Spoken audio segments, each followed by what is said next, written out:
This is a video all about the carpet underlay that came originally in the 107 SL. After several years, these tend to start deteriorating, and this video is all about how to make up your own, which look like the OEM mats.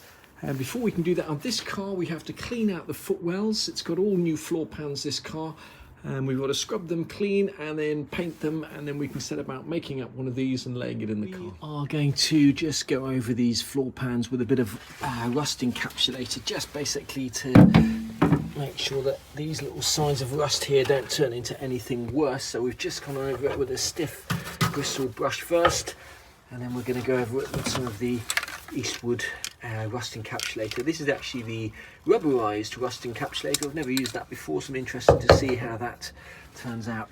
I have to say that Eastwood rust encapsulator goes on really nicely. Be interesting to see how that dries.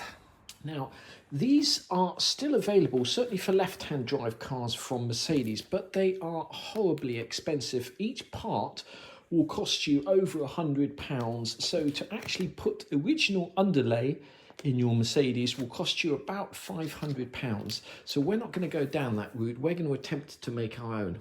Now, what Mercedes used to make these up was a sponge which was covered in a vinyl, and it had a major design flaw. Anybody who's ever worked on any of these cars and pulled one of these mats out will know that once this outer cover here gets pierced and you get water inside here, that this sponge absorbs the water, retains the water, and is almost impossible to dry out. It's a right old pain, especially as so many of these SLs had leaks from the heater box or other holes in the footwell that cause water to come into the front footwells. So we are not going to use the same kind of sponge material that Mercedes used. We're going to use some of this Neoprene Foam. Now, this looks very similar to what Mercedes used, but the difference is it's actually water repellent, and you will not, if you put that in a bucket full of water, it will not absorb water. It'll repel water. Now, you've got two choices. I would not recommend using an adhesive backed foam and then sticking it to the footwell, because I think that will just potentially mask any problems if you do ever get water ingress. When you come to take that off, you'll take all the paint, undercoat or anything else off. So my advice would be not to go for the adhesive route. Now, when you come to buy your underlay, you're going to have to buy something with a width of about 600 millimeters or 60 centimeters. Many of the rolls that you get only go to 50 centimeters, but that may not necessarily be a problem, and I'll show you why in a minute.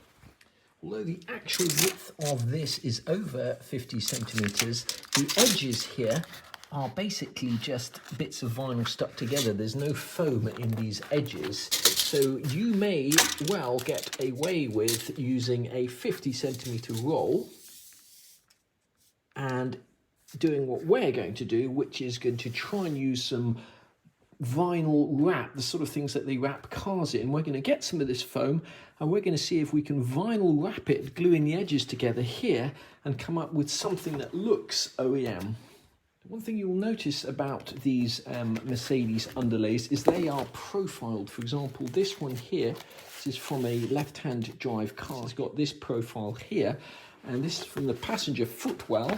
It has these profiles here that basically fit the lines of the floor pans.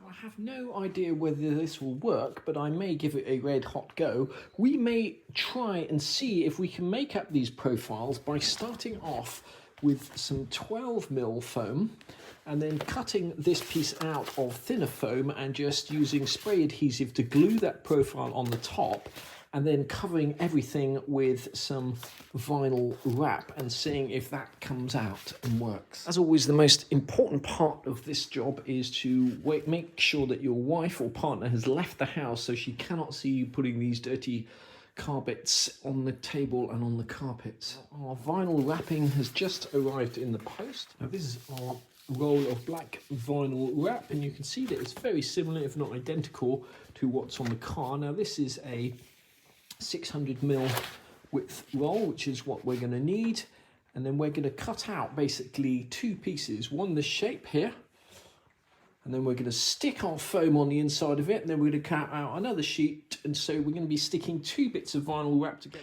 Using our trusty neodymium magnets, we are just clamping this to the table. Now there's a magnet on the underside there, and these magnets are easily strong enough to go through the width of this table and clamp that down. We're now going to draw around this with a marker pen and then cut that out. Drawn around that to the best of our ability. We'll cut out this shape first, then we'll stick the foam to it, and then when we do the top bit, we'll just start off with a rectangle and then we'll just trim it to exactly the shape that we need, bearing in mind it'll be slightly bigger than that because of the profile. Now it just so happens that this offcut is almost exactly the right size, so we're just going to use that as a template and then stick it onto the back of there and cut round it.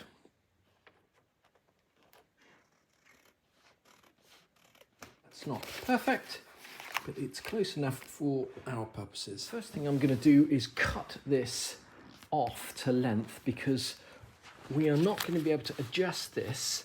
For example, we're going to have to trim this to size before we take the backing off. We're not just going to be able to roll it out like that and then hope to peel this off, because the glue that's on here is pretty darn strong. So we're going to cut off the right length first and then trim it to size with the backing still on. It's really important to measure 3 times and cut once, because in actual fact I was going to cut this here, which is way too long, because you've got to bear in mind that the foam is going to be smaller than this. It's going to sit inside here, so their foam's actually really only going to come up to here, so we don't want to waste a couple of inches, so we'll move that line down a bit.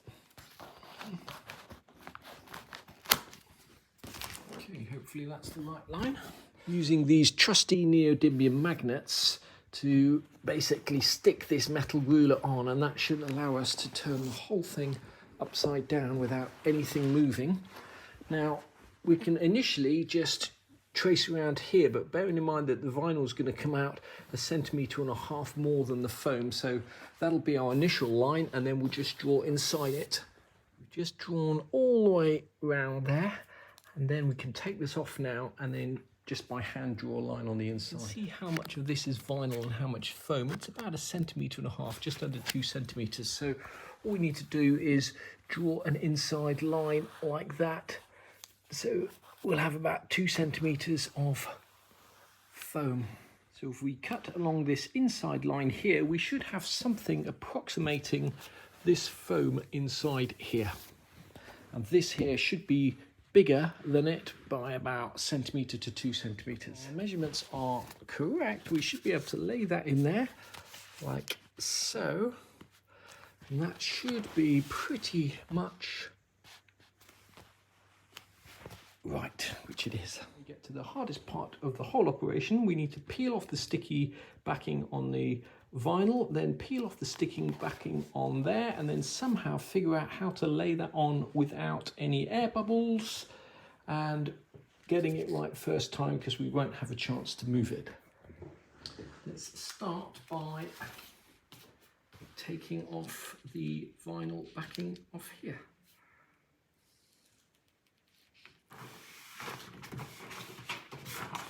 Next up, we've got to take the vinyl backing off here.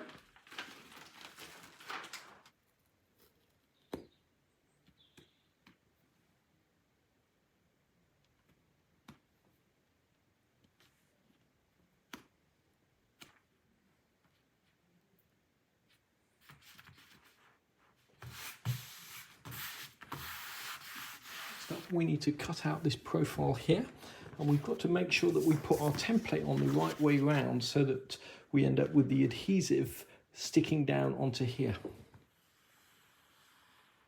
We'll just mark this on here with a marker pen so we know where to stick it. It should just now be a matter of taking off the backing and sticking that on.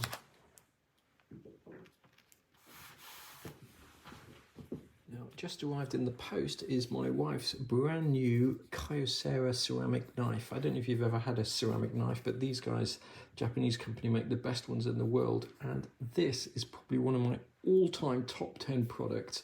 We've had one of these. Unfortunately, the blade got broken because somebody tried to crush garlic with it. But we had one of these for over 2 years without ever needing to sharpen it, and you could still slice tomatoes with it. So when they come, they are razor sharp, and they're going to allow us just to take the edge off there, just around those corners. Once again, make sure you do this before your wife gets home.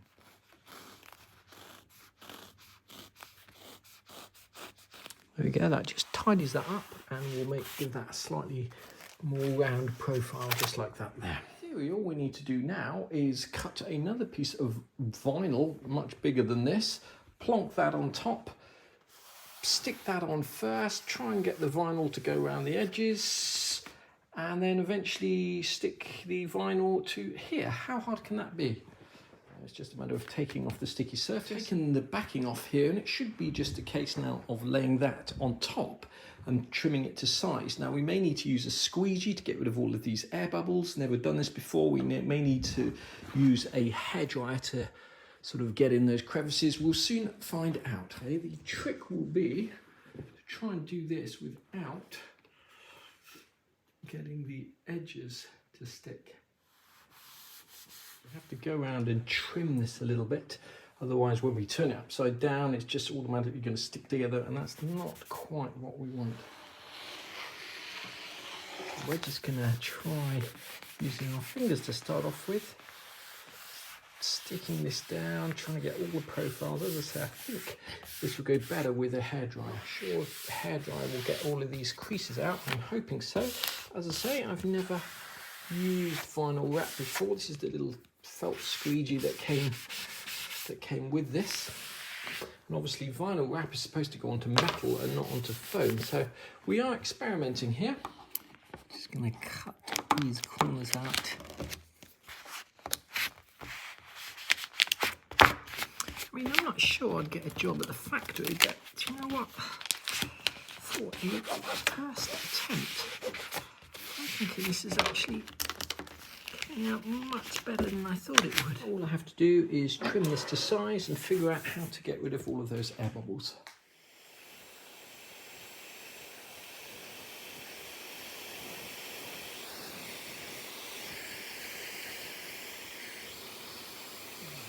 And there you have it. That's how you make up your own OEM looking carpet underlay. Now, it's not perfect by any stretch of the imagination. I've never used vinyl before, or hair dryers, or done anything like that, and I can imagine this is only going to improve as I do the other three pieces, but it is an awful lot better than what was there before. This is actually out of my silver 280 SL, and many years ago I bought this new from Mercedes, but as I say, that's about £130, that piece, and making it yourself is considerably cheaper. And remember, this is going to be underneath the carpet, so you're not ever going to see this thing. So if there are any creases or you've got any little air bubbles or anything in there, you don't have to worry too much about that. Thing mentioning, if this does get punctured like this is not the same kind of spongy foam. The foam that we've used, or the neoprene, will not absorb water. Now the proof is in the pudding. We're just going to test fit this in the car. It's the next day and all of our paint is dry. And these footwells look an awful lot better than they did. The Eastwood products are really expensive, but I have to say they do give a terrific finish. As I mentioned, we've done this in the rubberized rust encapsulator. Although I say so myself, that is pretty much a perfect fit in there. As I say, the carpet goes over that, so any imperfections won't actually show up.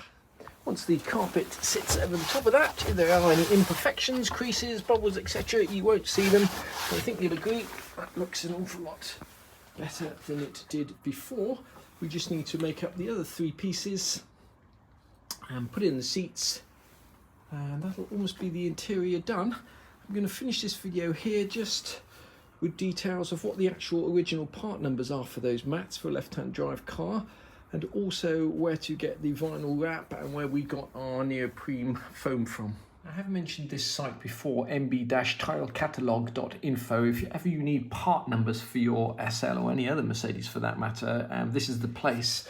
You just go into the language that you need and then the model of your car. I'm here in a 280 SL. Those foam mats come in a section called coverings and linings. This section just here. And then you have got the installation in passenger and luggage compartment is here. And you will see all the part numbers that you need. For example, part number 5 here. You can see over the years there's been many different iterations and replacements. You can get these foam underlays from the SL shop. They do a kit here. and these give you the part numbers here, but you can see the whole kit is, well, over £400. I think it's actually slightly cheaper if you get these from Mercedes. We got the vinyl wrap from these guys here on eBay. It's delivered the next day. That one roll cost £12.75. Now it's probably cheaper if you buy bigger quantities. We bought 650 by 1500, and that was enough to do that passenger footwell. Probably you would need maybe 3 rolls of this in total to do the whole car, I would imagine. We used this Dodo mat 12mm thick stuff to make those mats. Now this is not the cheapest stuff by any stretch of the imagination. You can see that that roll costs £64.99, but it is waterproof, it's the right thickness, it's got the adhesive backing which we wanted because we wanted to stick it onto the vinyl, and it's also flame proof. But you can buy cheaper products than that. For example, we also bought a 1 meter by 3 meter roll of the 10mm thick stuff for just £35 delivered, and that's obviously wide enough to fit straight in. So if you wanted to do the job quickly, you don't need to go to the effort of actually covering this with vinyl wrap. You could just buy something 1 meter wide and lay it straight in and just cut it to size.